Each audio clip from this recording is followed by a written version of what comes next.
The OPM, we're over it. Ooh, that was sassy. The current poverty measurement in the United States of America is an insufficient definition which yields inaccurate measurement of who is truly in poverty and what they need to attain dignity. The most common measure of poverty in the United States of America is the official poverty measure. So here's the crash course. The OPM is calculated from an income perspective based on biological basic needs. This means that those who are in poverty have an inadequate amount of income to obtain biological needs the government has predetermined. However, the only basic need measured by the OPM is food. The measurement is based on the cost of food in the 1960s and has not been updated since. There is, however, a more modern approach to measuring income-based poverty. The supplemental poverty measure attempts to address some of the problems with the official poverty measure. By including in-kind benefits such as SNAP and housing credits, as well as near-cash benefits such as tax credits, the SPM provides a much more accurate picture of a household's true financial status. The supplemental poverty measure also accounts for geographic location. Even though the SPM is a step closer to accurate poverty measures, both the SPM and the OPM operate under the assumption that poverty is solely equivalent to income deprivation. When we think of poor people, we automatically think of those without money. This is largely due to the fact that for a very long time, poverty has been measured solely by income. But philosopher Martha challenges our measurement of poverty by saying that we determine the human experience by income simply because it's the easiest factor to measure. So why isn't income an adequate measure of poverty?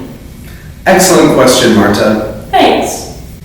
Income is relative. It means different things across space and time. Someone could work full-time at the same pay grade in one city and be well off, while another person with the same job could be terribly poor in another city.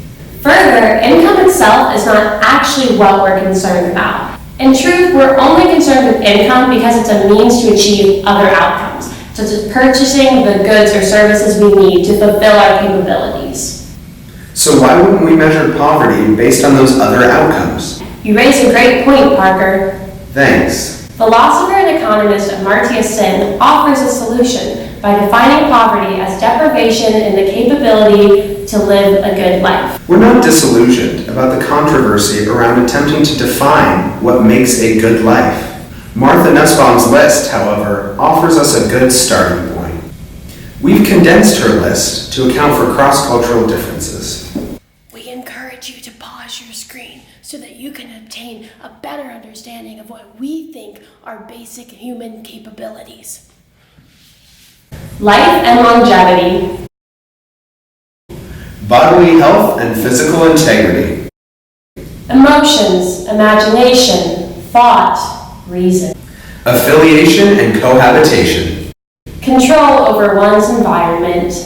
The insurance of these capabilities is the foundation for our proposed poverty definition and measurement. We are redefining poverty as deprivation in the previously enumerated capabilities.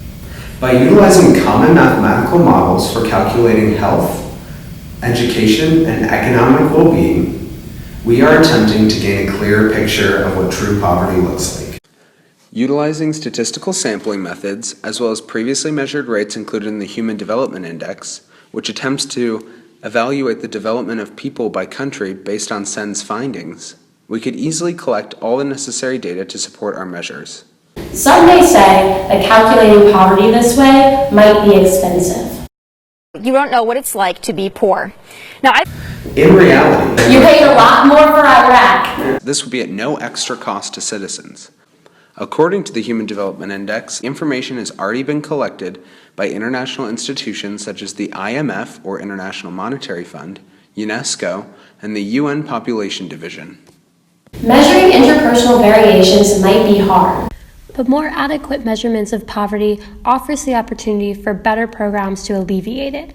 Less people in poverty means a more productive society, as it allows people to pursue jobs and hobbies that bring long-term economic gain for us all.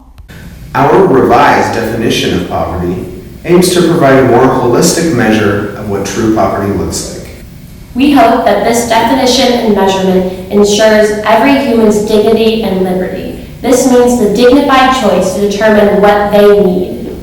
Overcoming poverty is not a task of charity. It is an act of justice. Like slavery and apartheid, Poverty is not natural, it is man-made. and it can be overcome and eradicated by the actions of human beings. Sometimes it falls on a generation to be great. You can be that generation. Let your greatness blossom. Nelson Mandela. Man.